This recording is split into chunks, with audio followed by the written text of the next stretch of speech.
오늘은 모든 것이 은혜로다라는 제목으로 하나님의 말씀을 선포하겠습니다. 참 안타까운 터키 지진 사건을 우리가 바라보면서 가슴이 참 안타깝죠. 남의 일이 아닌 것 같습니다. 그 어린아이가 깔려가지고 죽은 아이의 손을 잡고 있는 그 아빠의 차디찬 그 자기 딸의 시신에 손을 잡았을 때, 그걸 영상으로 봤을 때 가슴이 미어 터지는 것 같아요. 너무나 안타까운 소식들입니다. 물론 하나님께서 그 지진조차도 하나님의 뜻에 주관하에 있겠지만은, 또 그 땅을 향한 하나님의 무언의 메시지, 이슬람 국가잖아요. 거기에 향한 하나님의 징치와 징벌이라는 어떤 그런 뜻도 있겠지만, 여러분, 우리가 진정으로 하나님의 은혜가 무엇인지 안다 그러면은 이제 우리가 남은 생을 온전히 주님 앞에 드려야 되는 것입니다. 터키 지진이 남의 일만 같지 않은 것이, 성경은 마지막 때 이 모든 것이 하나님의 큰 지진으로 인해서 다 산악이고 섬이고 뭐고 다 떠난다고 얘기했습니다. 언젠가는 그런 날이 오는 것입니다. 우리라고 예외가 아니에요. 모든 것이 무너지고 먹을 것, 입을 것, 잘 것, 해야 할 일 자체를 지금 못하고 있는 터키의 상황입니다. 어떤 것도 할 수가 없어요. 그냥 길바닥에서 도움의 손길만 지금 바라고 있는 상황이죠. 여러분, 내가 오늘도 터키 지진을 보면서 내가 살아있는 것이 지극히 당연할까요? 아닙니다. 터키 지진을 보면서 우리는 알 수 없는 내일을 갖다가 분명히 기억해야 됩니다. 오늘 일도 알 수 없고 내일 일도 알 수 없는 것이 우리의 운명이라는 겁니다. 어제 제가 단톡방에 찬양을 올렸잖아요. 은혜라는 찬양입니다. 그 찬양 가사가 참 은혜로워요. 거기 보니까는 내가 누려왔던 모든 것들이, 내가 지나왔던 모든 시간이, 내가 걸어왔던 모든 순간순간들이 당연한 것이 아니라 하나님의 은혜였다. 오늘 이 가사에 이렇게 나오는 거예요. 아침에 해가 뜨고 저녁에 노을이 지고, 그리고 봄의 꽃향기와 가을의 열매가 맺어지는 것이 당연한 것이었는 줄 알았는데 그게 당연한 게 아니었다는 얘기죠. 사시사철 변하는 계절의 모든 순간이 당연한 줄 알았는데 그게 당연한 게 아니랍니다. 모두가 하나님의 은혜였단 말입니다. 내가 이 땅에 사는 것도, 내가 이 땅에 태어나 사는 것도, 어린아이 시절과 지금까지 숨을 쉬면서 살며 꿈을 꾸는 그 삶이 당연한 것이 아니었고 하나님의 은혜였다는 것입니다. 내가 하나님의 자녀로 살아가고 오늘 여기 와서 찬양하고 예배하는 삶, 그리고 우리의 입술로 우리의 움직임으로 복음을 전할 수 있는 그 축복이 당연한 것이 아니고 하나님의 전적인 은혜였음을 이 찬양이 고백하고 있는 거예요. 저는 어제 이 찬양을 들으면서 너무나 은혜가 되었어요. 제가 딴 설교를 준비하고 있다가 어제 이 찬양을 들으면서 제가 설교의 주제를 바꿨습니다. 이 찬양의 후렴에는 모든 것이 은혜다. 은혜고 은혜고 은혜고 한량없는 은혜다. 내 삶에 당연한 것 하나도 없었던 것을 모든 것이 은혜였다, 은혜였다. 오늘 이 찬양이 그렇게 끝이 나는 거예요. 여러분, 우리가 살아오면서 매 순간순간마다 위험이 있었고 곤경이 있었고 고난과 방황과 풍랑 속에 있었을지라도 일상과 또 기쁨과 만족과 또 즐거움과 소소한 행복이 있었을지라도 그것이 당연한 것이 아니었다는 얘기입니다. 모두가 하나님의 은혜였다는 사실을 우리가 기억해야 합니다.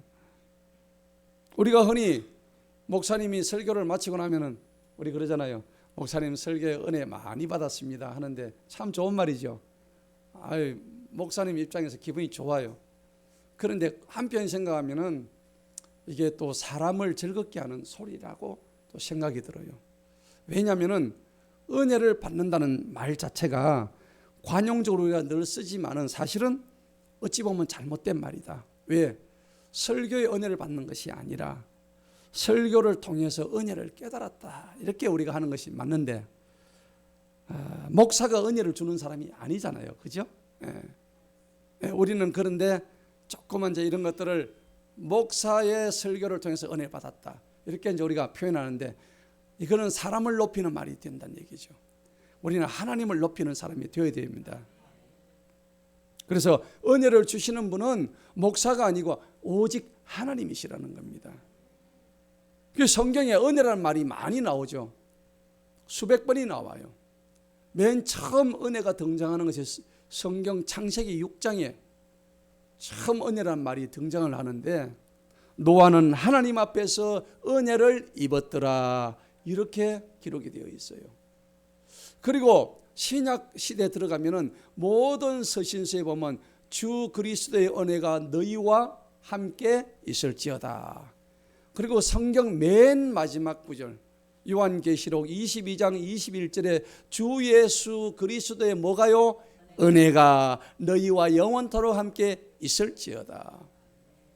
여러분, 성경의 알파와 오메가가 은혜에서 은혜로 끝난다는 얘기입니다. 얼마나 은혜가 소중한지 몰라요.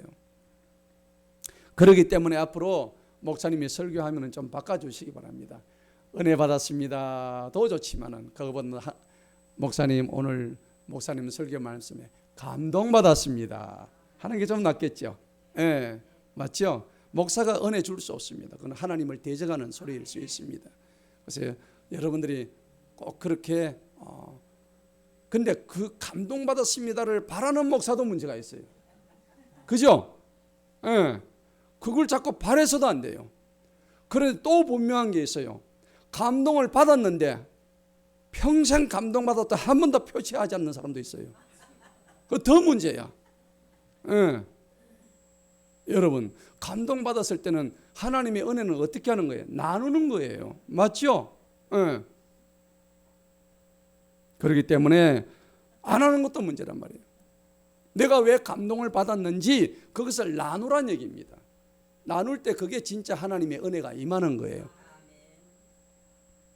아무튼 성경적인 은혜라는 뜻이 뭐냐? 아무런 자격이 없는데 하나님께서 그저 공짜로 주시는 하나님의 선물이라는 얘기입니다. 이게 바로 기독교의 핵심 교리고 핵심적인 진리입니다. 여러분, 은혜가 영어로 그레이스잖아요. 그레이스 오브 갓, 하나님의 은혜다 그러잖아요. 그러면 하나님의 은혜는 여러분, 거지가 부자한테 은혜를 베풀 수 있어요? 없는 자가 있는 자한테 은혜 못 베풀어요. 가진 자, 부자, 자기보다 높은 자가 자기보다 못한 사람한테 베푸는 게 은혜란 말이에요. 그럼 우리가 하나님한테 은혜를 받는단 말이죠. 하나님이 우리에게 은혜를 베푸실 때는 그냥 베푸시는 게 아니에요. 자기의 가지고 있는 풍성한 것, 하나님은 모든 걸 다 가지고 계시잖아요. 믿으십니까? 자신의 모든 걸 다 가지고 계신데 이것을 그냥 주기 저거 하니까는 하나님의 인간의 모습을 입고 이 땅에 내려오신 거예요. 우리에게 눈높이 하시려고.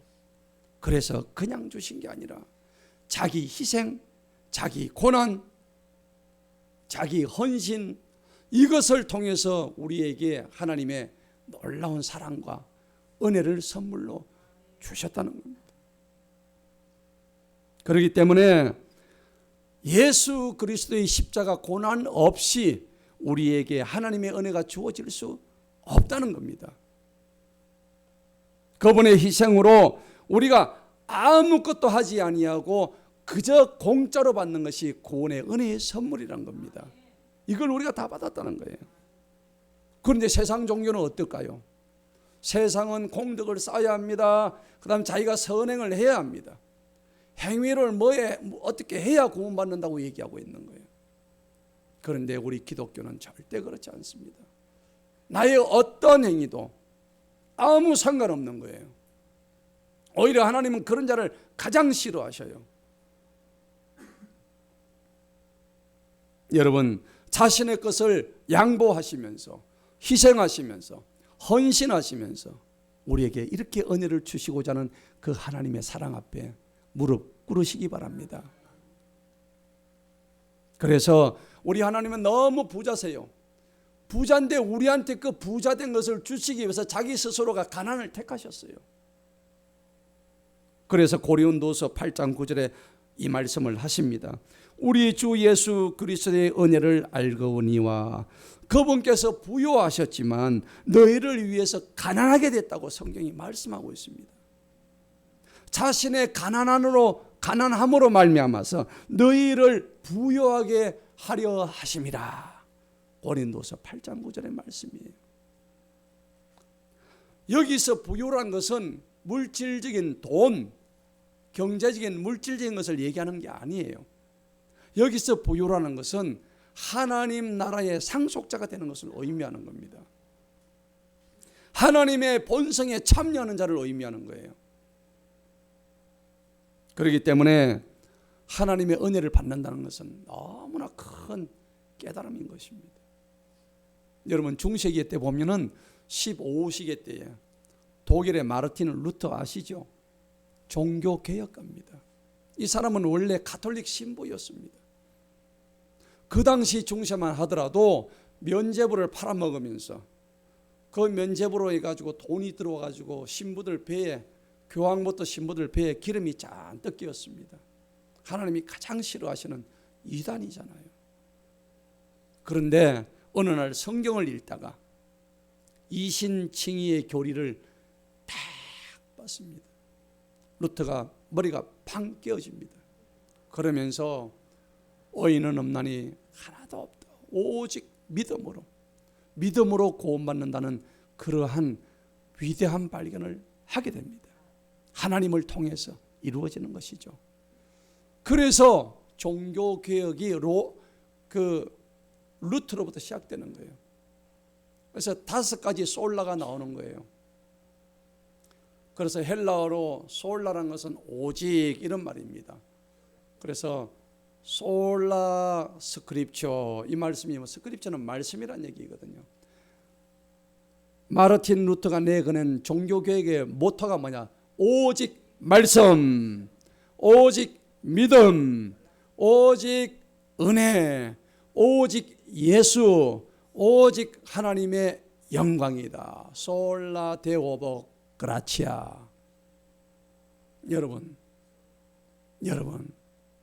마르틴 루터가 이렇게 5가지의 조항을 내걸면서 하나님 앞에 하나님의 영광을 위해서 종교를 개혁했는데 가장 핵심되는 것이 믿음과 은혜라는 겁니다. 이렇게 해서 오늘날 개신교가 탄생을 했어요. 그런데 그 과정에서 수많은 사람이 순교당했습니다. 믿음을 지키기 위해서. 믿음을 지켰는데 어떻게 믿음을 지켰을까요? 하나님의 은혜가 없었으면 믿음을 지키지 못하는 거예요. 순교를 할 수가 없는 거예요. 이 은혜를 받지 못하면. 따라합시다. 오직 믿음, 오직 은혜, 오직 말씀, 오직 예수, 오직 하나님의 영광. 이 5가지가 종교개혁의 모토였다는 겁니다. 그렇기 때문에 기독교의 은혜는 다른 종교에서는 찾을 수 없는 용어입니다. 어떤 종교에도 이 그레이스, 하나님의 은혜라는 이 단어를 찾을 수가 없어요. 왜 그러면 은혜냐? 왜 모든 것이 은혜 위에 은혜에 있느냐? 우리가 이걸 알아야 되는 거예요. 하나님께서 우리 인류를 전체적으로 사랑하셔서 일반적인 은총을 베풀어 주셨어요. 지금 우리가 일상적으로 당연하다고 생각하는 공기나 물이나 햇빛이나 배부름이나 움직일 자유, 이거 5가지만 하더라도 터키 지진 현장에 건물더미에 깔려있는 사람에게는 해당이 돼요, 안 돼요? 안 되잖아요. 저들은 공기도 마실 수가 없고 제대로 된 물도 공급받을 수도 없고 차디 찬 콘크리트 속에서 햇빛도 따뜻함을 받을 수가 없습니다. 평소에 그렇게 즐겨 먹던 빵 한 조각도 먹을 수가 없는 거예요.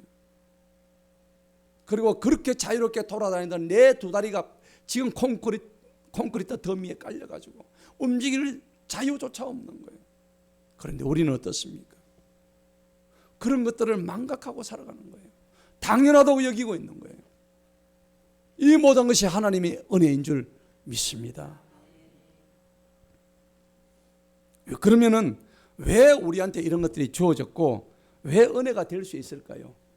오늘 본문이 그 답을 말씀해 주고 있는 거예요. 오늘 14절 본문이 정확하게 정답을 주고 있습니다. 자, 14절에 보니까 그 말씀이 육신이 되어 우리 가운데 거하셨다다. 할렐루야. 이 말씀이 누구세요? 예수 그리스도십니다.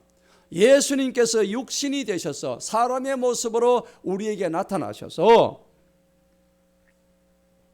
우리 가운데 거하셨다. 거하시니까는 뭐가 충만했다고요? 은혜와 진리가 충만하더라 하는 것입니다.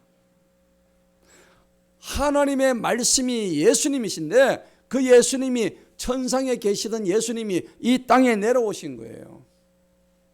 이 땅에 내려오셔서 우리와 함께 계시니 그것이야말로 은혜가 아니고 무엇이겠습니까?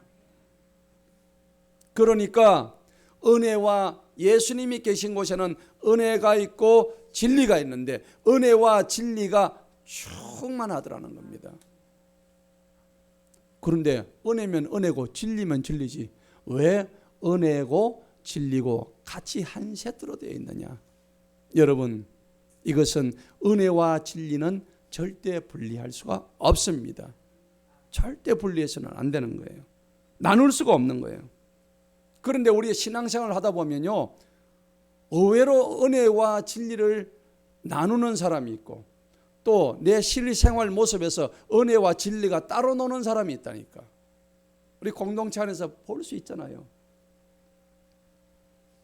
예를 들면 우리 저 장로님은 내가 볼 때 하나님 말씀은 굉장히 많이 아는 것 같은데 아무리 봐도 은혜라고는 눈꼽만큼도 찾아볼 수가 없어.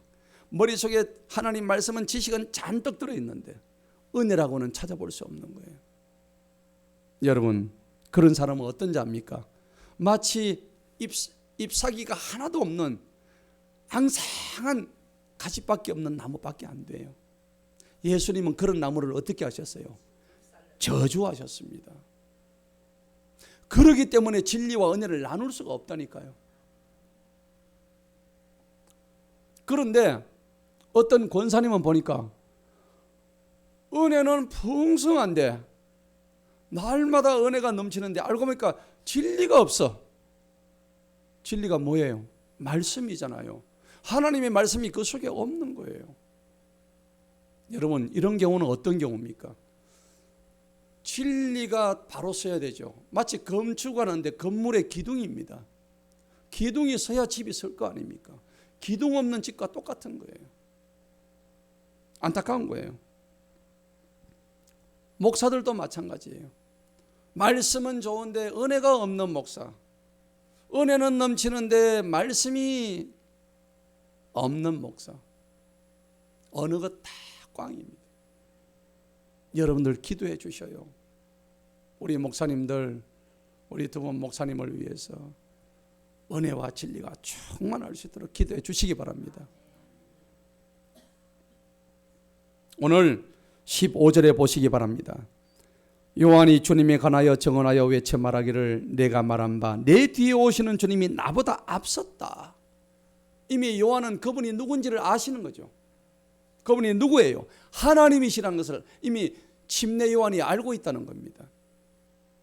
그렇기 때문에 내 뒤에 오시는 주님이 나보다 앞서신 것은 그분께서 나보다 먼저 계셨다. 이것을 침례 요한이 이미 알고 있다는 겁니다. 그렇게 말한 그분이 바로 이분이다 하는 것을 말씀하고 있는 거죠. 즉 예수 그리스도께서 하나님이심을 침례 요한이 성경적으로 말해주고 있다는 사실입니다. 그러니까 여러분들, 하나님의 은혜의 핵심이 뭘까요? 하나님의 은혜의 핵심은 전적으로 100%의 은혜입니다. 우리의 공로는 아무것도 없어요. 뭐가 은혜란 얘기입니까? 성경적으로 그것을 우리가 살펴봐야 돼요. 우리가 아무것도 한 게 없다는 증거가 뭡니까? 내가 예수님 믿고 구원받았는데 내가 믿을 때 내가 무엇을 한 게 아닙니다. 성경적으로 얘기하면 믿으면 바로 의롭다 해주신다는 거예요. 할렐루야. 믿음으로 의로운 거예요. 그리고 의롭게 되는 순간 우리는 하나님의 자녀가 되는 권세를 받았습니다. 그리고 권세 받으면 어떻게 될까요? 영원토록 하늘나라 백성의 영생 구원의 복을 받는 것입니다. 오늘 우리가 그 자리에, 오늘 이 자리에 앉아 있는 거예요. 로마서 4장에 보면 4절 5절에 오직 행함이 없어도 오히려 경건치 못한 자들을 의롭다고 하시는 주님이십니다. 그분을 믿는 자에게는 그의 믿음을 의로 여긴다, 그렇게 말씀하시는 거예요. 우리가 경건치 못하대요. 우리가 정말 못됐대요. 여러분 그렇지 않습니까? 여러분 착합니까? 착하지 않습니다. 우리는 아주 못됐어요. 생각하는 거, 행동하는 거 다 따져보면 하나님께서 우리를 이렇게 하셔야죠. 그런데 우리가 믿었더니 다른 거 아무것도 한 거 없어요.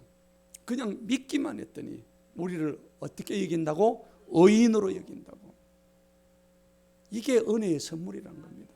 하나님 은혜의 핵심이 바로 이거란 얘기입니다. 그래서 하나님의 은혜가 은혜 될 수 있는 이유가 바로 뭐냐? 옆집 아저씨가 내한테 뭘 하나 줘서 그게 은혜라고 얘기하는 게 아니에요. 하나님의 은혜는 그런 세상적인 은혜하고 틀린 거예요. 하나님의 은혜는 바로 어디에 있냐면 거룩하심에 있는 거예요. 거룩함입니다.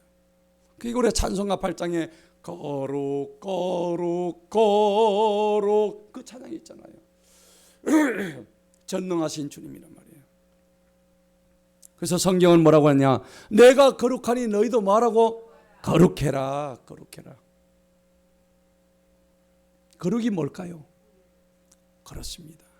구별되어 있는 존재가 바로 거룩한 자입니다. 오늘 저와 여러분은 세상과는 구별된 자가 돼야, 그래야 거룩을 유지할 수가 있는 거예요. 그러니까 하나님하고 세상 피조물은 차원이 달라야 돼요. 요즘 말로 클래스가 다른 거예요. 클래스가. 그렇잖아요. 클래스가 다른 거예요. 급이 다르다는 얘기입니다. 차원이 다르다는 얘기예요. 여러분, 개미하고 사람이 클래스가 같아요, 달라요? 다르잖아요. 마찬가지로 우리하고 하나님도 클래스가 달라요. 제가 우리 집 화단에 보면 개미들이 많아요. 개미가 막 줄을 지어가는데 엄청난 집을 지어요. 수백 수천 마리가 줄을 지어갑니다. 제가 이렇게 돋보기로 보면은, 저는 그런 데 관심이 많거든요. 돋보기를 가지고 자세히 봐요. 제가 동물의 왕국을 되게 좋아하거든요. 하나님이 만드신 자연이 있잖아요. 그러니까 개미 구멍을 이렇게 가만히 보면 무엇을 물은 알았는지, 얘들이 길을 어떻게 아는지 신기해요. 그러니까 하룻밤에 막 집을 엄청 큰 거를 갖다가 어디다 지어요? 지하에 지어요. 밖에서는 안 보여. 그러니까 안에 그걸 끌어내 가지고 산더미처럼 밖에다 쌓아 놓는데, 여러분, 그 개미가 그렇게 열심히 일한 것이 사람하고 개미하고 차원이 다른데, 그 개미가 지어놓은 집이 우리한테 도움이 돼요, 안 돼요? 전혀 안 되는 거예요. 마찬가지예요. 우리가 여기서 아무리 하나님을 위해서 일을 하더라도 개미와 똑같은 거예요. 하나님한테는 하등의 도움이 안 돼요. 내가 뭘 했다고 생각하시는 분 착각하지 마세요. 하나님께는 아무것도 아니에요. 개미와 같은 존재가 바로 우리란 얘기입니다. 그러니까 이사야 64장 6절에 뭐라 했냐? 무릇 사람의 의는 하나님 보시기에 더러운 걸레 쪼가리 같다. 그렇게 말씀하시는 거예요. 우리는 마치 뭐가 우리가 의인이 된 것처럼 얘기하는데, 너 아니야. 너희는 더러운 걸레 쪼가 같은 거야. 목사도 마찬가지요. 대통령도 마찬가지고, 교황이든 신부든 누구든 재벌회장이든 다 더러운 인간이란 얘기입니다. 그래서 로마서 말씀에 무릇 의인은 없으되 단 한 사람도 없고 모든 사람이 해 아래 다 죄 아래 가되었다. 그러니까 우리가 지금 이 받고 있는 은혜의 핵심을 알아야 돼요. 우리가 가장 큰 은혜 중에 은혜는 뭘까요? 우리가 바로 구원받았다는 은혜입니다. 이것 말고는 없는 거예요. 최고의 은혜란 말이에요. 따라합시다. 구원의 은혜입니다. 구원의 은혜를 주셔서 감사합니다. 그럼 여러분 구원받을 때 돈 주고 받았어요? 여러분들, 아니 목사님 저는 헌금을 많이 했어요. 받았는데. 헌금 많이 해서 받았습니까? 그러면 재벌이 제일 먼저 구원받겠네요. 아닙니다. 우리가 구원받고 난 이후에 죄를 짓나요? 안 짓나요? 지어요. 만약에 하나님께서 우리가 구원 이후에 죄를 지어도 그 구원을 취소하셔요? 안 하셔요? 안 하십니다. 그것이 은혜라니까요. 얼마나 감사해요. 그런 우리 하나님께 영광의 박수 한번 올려드립시다. 하나님 감사하잖아요. 너무 감사하죠. 만약에 이것 때문에 우리 구원이 취소된다면 이걸 하나님의 은혜라고 할 수가 없는 거예요. 그렇잖아요. 이 말은 무슨 말이냐? 우리의 구원은 행위로 되는 게 아니란 얘기입니다. 오직 믿음으로 구원받는다는 것을 의미하는 거예요. 여러분, 하나님의 자녀가 되고 하늘나라의 백성 되는 게 우리 힘으로 되는 게 아닙니다. 불가능해요. 이거는 하나님의 전적인 은혜로 주신 선물이란 말이에요. 거저 주신 선물이에요. 그런 귀중한 것을 돈과 명예, 헌금과 11조로 살 수 있을까요? 불가능합니다.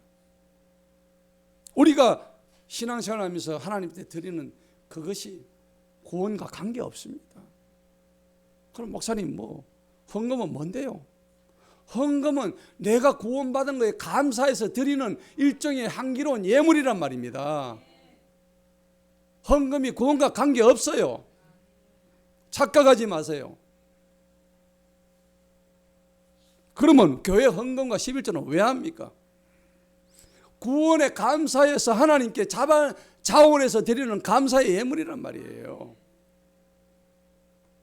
감사 헌금하고 성경하고 11조에 천국 간다. 거짓말입니다. 이단들이 하는 소리예요. 그거 한다고 천국 가는 거 아니에요. 그러면은 하나님의 은혜를 깨달으면은 그냥 하나님의 은혜가 감사해서 나를 구원해 주신 그 은혜에 감사, 저절로 감사 헌금하게 돼 있고 선교 헌금하게 돼 있고 11조 헌금하게 돼 있고 모든 것이 감사하기 때문에 그것이 하나님의 진정한 은혜이지요. 돈보다 더 소중한 내 생명을 구원해 주셨는데 무엇이 아깝겠느냐 하는 겁니다. 이토록 우리 하나님은 부족함이 없으시고 충만하시고 풍성한 분이십니다. 오늘 우리가 불렀던 찬양이 은혜가 풍성한 하나님이 있었잖아요. 은혜가 풍성한 하나님은 그랬잖아요. 믿는 자 한 사람 한 사람은 어제도 오늘도 동일하게 어떻게 해요? 변창고 보호해 주십니다. 할렐루야. 오늘 그 말씀이 16절에 그대로 나와요. 16절 다 같이 한번 읽어봅니다. 시작. 은혜를 위한 은혜니라. 아멘. 답이 나오잖아요. 오늘 은혜가 풍성한 하나님은 찬양했듯이 하나님은 은혜가 풍성하셔요. 오늘 16절을 보니까 주님의 은혜가 충만하다 그랬죠. 충만한 하나님의 은혜가 은혜 위에 은혜더라. 날마다 은혜더라. 공기 주셔서 은혜고 물 주셔서 은혜고 햇빛 주셔서 은혜고 따뜻한 잠자리 주셔서 은혜고 건강한 다리 주셔서 감사하고 볼 할 수 있어 감사하고. 오늘 100가지 한 1000가지 해볼까요? 여러분 감사 노트 쓰시잖아요. 저는 너무 감사하게 생각해요. 감사 노트 쓰는 거.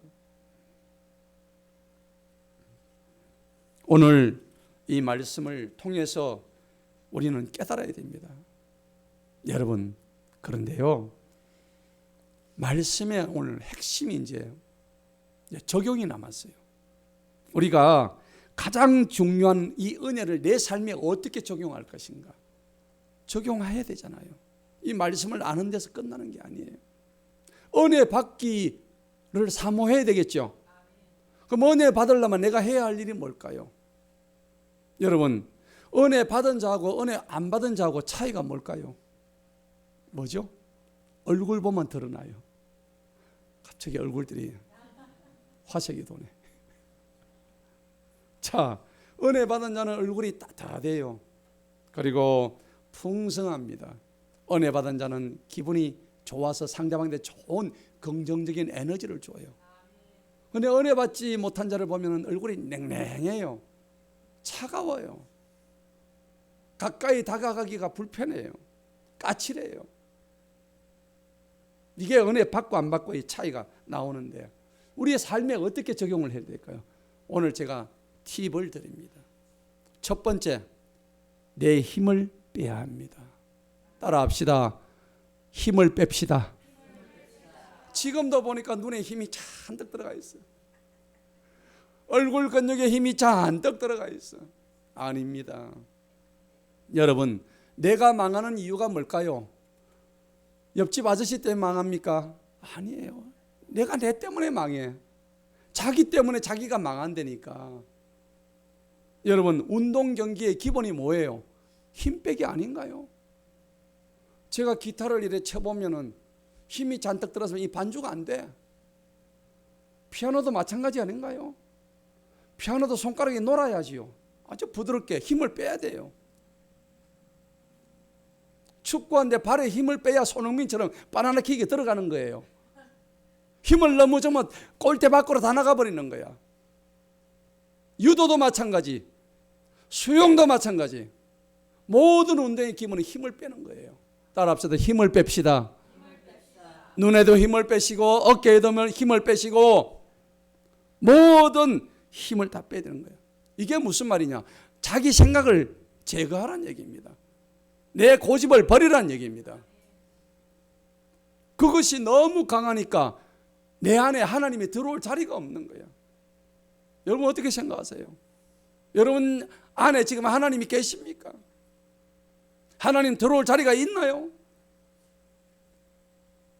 신앙은 다른 게 아닙니다. 힘을 더하는 게 아니라 신앙은 자기 힘을 빼는 것이 진정한 참 의미입니다. 따라합시다. 신앙은 힘 빼기다. 신앙은 내 힘 빼기다. 내가 가지고 있는 이 생각이 하나님으로부터 온 것이냐? 이게 아니라면은 적시 빼고, 적시 내 생각을 빼고 버리시기 바랍니다. 교회 안에도 대화를 해보면 그래요. 저분이 지금 하나님의 말씀을 이야기하고 있는 건지 아니면 자기 생각을 가지고 얘기하는 건지 대화를 해보면 알잖아요. 우리는 성인이잖아요. 금방 느낄 수가 있잖아요. 저분이 진짜 하나님이 공급하시는 말씀을 하고 있는 분인지 신앙생활하면서 자기 생각을 고집을 얘기하는 건지 우리가 알 수 있단 말이에요. 여러분 사역도 마찬가지예요. 우리는 사역을 하면서 목사든지 전도사든지 봉사자든지 자기를 드러내려고 하는 사역, 너 하나님은 나하고 아무 상관없다. 네 영광 네가 다 받았다. 하나님 저주하십니다.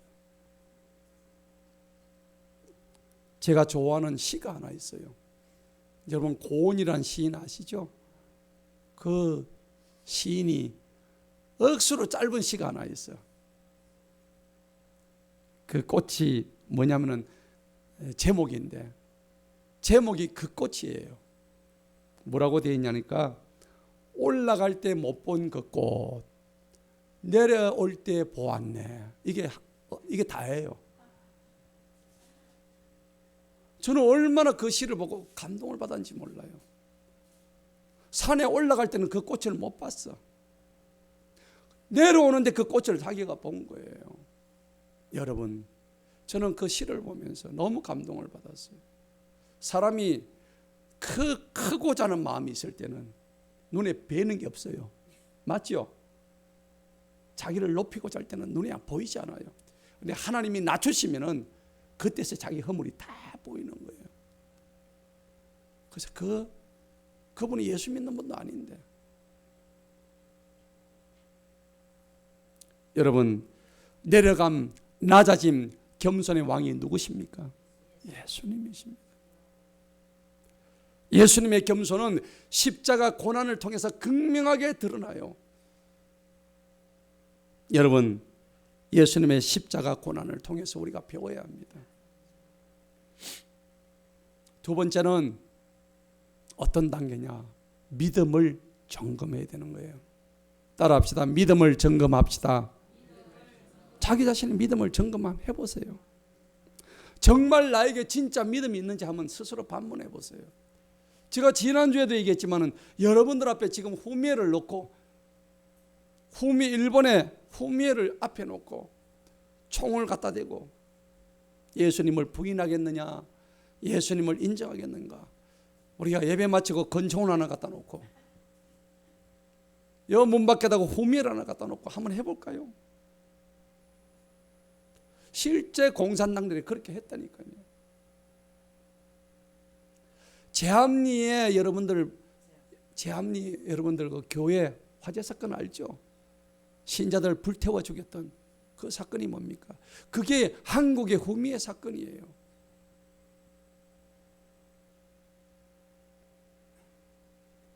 그래서 예수 믿는 사람들은 딱 안에 교회 안에 가두고 예수 안 믿는 사람들 다 밖으로 빼냈어요. 그리고 못 나오게 교회 문을 다 잠그고 거기다 기름을 붓고 제암리에서 불을 질러가 그 속에 진짜백의 신자들이 참 화형을 당했습니다. 순교를 당했어요. 여러분 진짜 이런 믿음이 있습니까? 진짜 믿음이란 것은 내가 믿을 수도 있고 안 믿을 수 있고 이게 아니에요. 진짜 믿음은 순도가 100%짜리 믿음이에요. 99%도 안 돼요. 1%의 변절 가능성 때문에 안 되는 거예요. 왜 믿음이 중요할까요? 에베소서 2장 8절에 이는 너희가 믿음을 통해서 은혜로 구원받았기 때문이니 이것도 너희에게서 난 것이 아니라 하나님의 뭐라고요? 선물이고 은혜다 하는 겁니다. 할렐루야. 그러니까 내가 가진 이 믿음조차도 내 것이 아니라는 겁니다. 누가 주신 거예요? 하나님이 주신 은혜의 선물이라는 겁니다. 할렐루야. 세 번째입니다. 우리가 은혜를 내 삶에 어떻게 적용해야 되는가? 이 세 번째인데, 세 번째는 순종하는 것입니다. 하나님 말씀에 순종하는 거예요. 하나님 절대 주권에 순종하는 거예요. 여러분, 순종과 복종은 달라요. 순종은 자기가 자원해서 하는 거고 복종은 누가 시켜서 강제로 하는 거예요. 제가 이렇게 목회를 하면서 보면 순종하는 사람이 있고 목사가 시켜서 하는 사람이 있고 달라요. 순종은 어떤 거냐? 좀 좋아도 때로는 나빠도 어떨 때는 내한테 유익이 와도 또 어떨 때는 내한테 손해가 있다 할지라도 그런 거 따지지 않습니다. 이것이 하나님의 뜻 안에 있음을 인정한다면 그냥 자발적인 순종이 뒤따라오는 거예요. 히브리서 5장 8절에 그는 아들이시면서도 받으신 고난으로 순종함을 배우셨도다. 여러분, 예수님이 순종함을 어떻게 배웠느냐 하면은 고난으로 순종을 배우셨대요. 뭘로? 고난 때문에 순종을 배웠다고요. 아, 순종도 저절로 되는 게 아니었구나. 예수님처럼 십자가 고난을 통해서 배우는 것이구나. 예수님이 십자가 한 번 지면 그걸로 끝난 거예요. 우리가 육체적인 십자가 질 필요 없어. 그 정신을 본받으면 되는데 우리는 그 정신조차도 본받지 않으려고 해요. 그리고 마지막으로 네 번째, 우리는 은혜를 내 삶에 어떻게 적용해야 될 것인가. 네 번째는 은혜의 보좌 앞에 담대히 나가야 되는 거예요. 할렐루야. 히브리서 4장 16절에 그러므로 우리가 긍휼을 얻고 필요한 때에 도우시는 은혜를 얻기 위하여 그 은혜의 보좌로 담대히 나아갈 것이다. 여러분, 오늘 히브리서 4장 16절에 우리가 긍휼을 얻는데요, 하나님의 긍휼을 얻는 자가 되어야 돼요. 그리고 은혜를 얻는데요, 그 은혜는 어떤 은혜냐, 필요할 때 도우시는 은혜래요. 여러분, 은혜가 필요하죠? 여러분, 지금 필요가 있죠? 다 필요하지 않습니까? 돈이든 건강이든. 그런데 진정한 필요는 뭐냐? 돈도 건강도 아닙니다. 명예도 아닙니다. 진짜 우리에게 필요한 것은 바로 성령의 충만함입니다. 성령의 충만함을 입으면요, 모든 것이 해결이 됩니다. 모든 문제가 다 풀어지는 역사가 나타난다는 것입니다. 이러한 경험을 내 삶에서 해보지 않은 사람은 여전히 돈을 추구하고 여전히 건강을 위해서 염려하고 있고, 그렇기 때문에 우리가 은혜의 보좌로 담대히 나가는데, 은혜의 보좌가 어디예요? 바로 예배의 자리인 것입니다. 오늘 이곳이 은혜의 보좌인 거예요. 말씀과 찬양과 기도로 부러지십니다. 여러분 만나 주십니다. 눈물 콧물 다 쏟고 주님의 이름을 부를 때에 주님은 간절히 부르는 소리에 귀를 기울이시고 우리를 만나 주시는 것입니다. 그런데 은혜의 보좌 앞에 담대히 못 나가는 사람이 있어요. 왜 그럴까요? 막혀 있어요. 여러분, 막히면 죽어요. 뇌혈관이 막히면 어떻게 해요? 뇌출혈 터지면 죽어요. 소통이 돼야 돼요. 물을 구하려고 그러면 우물에 가야 하듯이 은혜를 받으려면 은혜의 자리로 달려와야 되는 것입니다. 그러니까 우리가 은혜를 사모해야 되는 거예요. 우리 진짜 은혜를 사모하는 얼굴인지 우리가 스스로 한번 돌아봐야 되는 거예요. 그래서 찬양에도 보면은 찬양이 언제나 넘치면은 뭐가요? 은혜로 얼굴이 환해요. 찬양이 언제나 넘치면 은혜 얼굴이 환해요. 그 얼굴이 환하단 말이에요. 그런데 얼굴이 굳어 있으면 어떻게 해요? 얼굴이 굳어 있으면 찬양을 하세요. 찬양. 끝없는 찬양하게 되면 하나님의 은혜가 쑥 들어오는 거예요. 여러분, 그런데 이 네 가지를 잘해야 되는데 우리가 신앙생활을 하다 보면 은혜를 까먹는 사람들이 있어요. 어떨까요? 은혜를 까먹는 사람이 있어요. 받은 은혜를 까먹는 사람인데, 이런 사람은 누구냐니까 남과 비교하는 사람이에요. 아주 잘못된 거예요. 비교받고 남에게 상처받는 자는 그 사람이 회복되면 그 사람도 남을 비교할 사람이라. 절대 안 돼요. 교만한 거예요. 상처를 너무 받는 것도 그것도 교만이에요. 여러분, 상처 너무 받지 마세요. 그 중심에 하나님이 없기 때문에 상처를 받아요. 모든 비교의식이 하나님의 은혜를 다 까먹는 거예요. 다 망가뜨린다는 얘기입니다. 비교를 통해서 어떻게 합니까?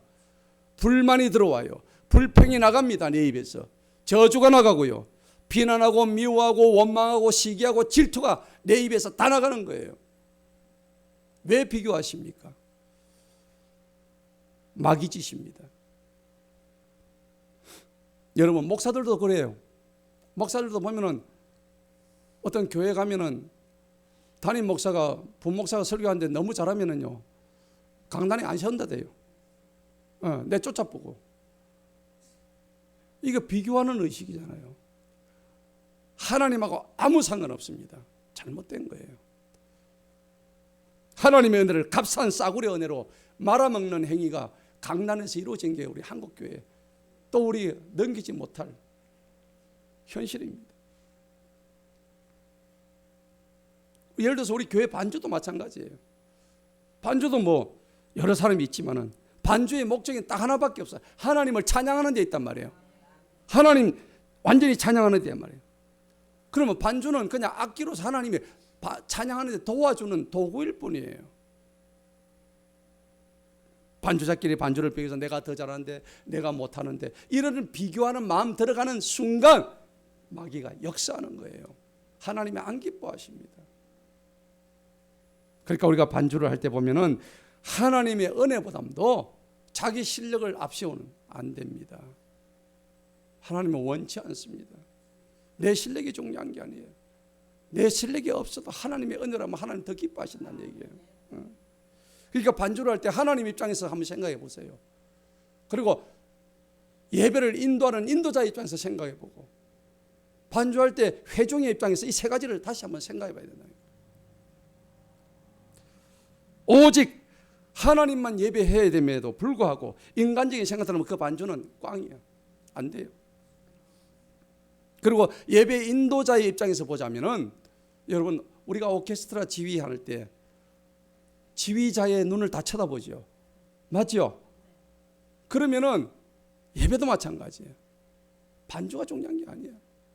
예배를 인도하는 인도자의 눈을 다 쳐다봐야 되는 거예요. 예배가 물 흐르듯이 흘러야 된단 말이에요. 중요하단 말이에요. 그리고 회중의 입장에서도 마찬가지입니다. 회중의 입장에서 누가 잘하고 뭐는 이게 중요한 게 아니에요. 얼마나 그 예배를 통해서 하나님께 영광 올려드리는가 이게 보인단 말이에요. 자신의 실력이 중요한 게 아니라 얼마나 예배 안에 은혜가 하모니를 이루는가 이것이 가장 중요하다는 얘기입니다. 그리고 우리가요 성도 간에도 그래서 은혜를 까먹는 성도들이 있어요. 설교 때 보면 알아요. 설교 때 보면은 은혜를 사모하는 마음으로 말씀을 듣는지 아니면은 팔짱은 안 끼지만 니는 한번 해봐라. 내가 한번 들어볼게.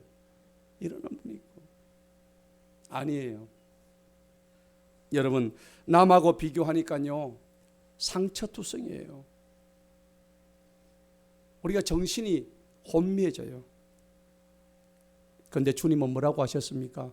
너는 내 아들이라. 너는 내 것이라. 지명하여 불렀나니 너는 내 것이라. 주님이 말씀하셨습니다. 비교하지 마세요. 성경은요 로마서 12장 3절에서 비교하지 말라고 이렇게 얘기합니다. 자신을 마땅히 생각하는 그 이상으로 생각하지 마라. 자신을요 마땅히 생각하는 그 이상으로 자신을 생각하지 마라. 하나님께서는 각 사람에게 나누어 주신 믿음의 분량이 있다고 했어요. 달라요. 믿음의 분량이 다르다고요. 그래서 네가 신중하게 생각하라고 말씀하십니다. 이 선을 넘으니까 교만한 거예요. 이 선을 넘으니까 남하고 비교하는 거예요. 잘못된 거예요. 하나님은요 각자 다르게 쓰십니다. 어떤 그릇은 금그릇으로 쓰시고 어떤 그릇은 은그릇으로 쓰시고 어떤 자는 부자로 만드시고 어떤 자는 가난한 자 만드시고 어떤 사람은 건강하게도 하시고 어떤 사람은 병들게도 하시고 누구의 주권이에요? 하나님의 절대 주권입니다. 여기 어떻게 우리가 감히 도전을 해요? 교만입니다. 어떤 상황이 주어지든지 하나님 알겠습니다. 감사합니다. 받으시기 바랍니다. 오늘 말씀의 결론을 맺겠습니다. 하나님이 주신 은혜를 헛되이 받지 마시기 바랍니다. 우리 주님은 이 세상의 모든 죄를 다 담당해 주셨어요. 십자가 위에 죽으심으로 말미암아 누구든지 그 아들을 믿기만 하면은 구원의 선물을 은혜로 주신다고 약속하셨어요. 그래서 주님은 값없이 와서 이 선물을 받아가라. 그런데 믿지 않게 되면은 베푸시는 은혜를 받지 못해요. 따라합시다. 나는 구원의 하나님을 믿습니다. 주님께서 나의 구원자이심을 믿습니다. 그렇습니다. 이 고백이 우리 모두의 고백이 되어야 되는 거예요. 비교하지 마시고 모든 것을 다 힘 빼고 내려놓고 사십시다. 내 것이라고 할까? 아무것도 없습니다. 하나님이 모든 걸 주셨습니다. 하나님이 가져가시면 한순간입니다. 아멘. 오늘 처음에 제가 찬양 가사를 띄워드렸습니다. 이 찬양을 한번 불러보면서 말씀을 마치겠습니다.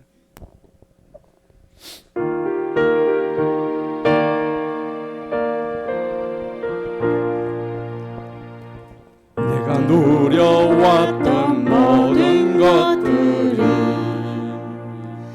내가 지나왔던 모든 시간이, 내가 걸어왔던 모든 순간이 당연한 것 아니라 은혜였어. 아침 해가 뜨고, 아침 해가 뜨고 저녁에 우리 가사를 잘 생각합시다. 봄의 꽃향기와 가을의 열매,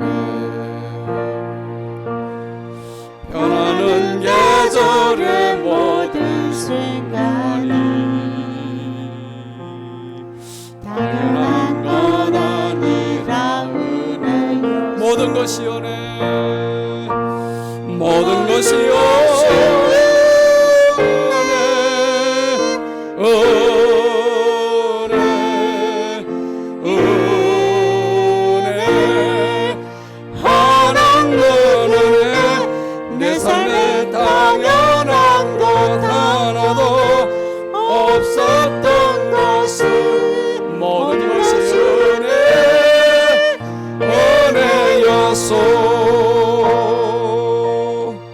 아멘. 우리 다 같이 기도하겠습니다. 하나님 아버지, 감사합니다. 그렇습니다. 우리가 숨쉬고, 우리가 걷고, 우리가 먹고 마시고 하는 이 모든 것이 주님의 은혜임을 당연한 것으로 여겨왔습니다. 하나님께서 터키의 지진을 통하여서, 하나님은 고통받는 형제들의 아픔을 통하여서 하나님 이 시간 우리를 깨닫게 하시고, 하나님 우리가 더욱더 경성하고 각성하여서 하나님의 은혜를 더 깨달아가는 귀하고 복된 시간 되게 하여 주옵소서. 오늘 말씀을 통하여 아버지 은혜 받기 위해서는 내가 힘을 빼고 믿음을 점검하고 하나님 말씀에 순종하며 은혜의 보좌 앞에 담대히 나아갈 때 하나님 우리 속에 있는 썩이 쓴, 그리고 쓴 뿌리들이 하나님 다 뽑혀나가기를 원합니다. 하나님 도와주시옵소서. 사랑하는 성도들의 삶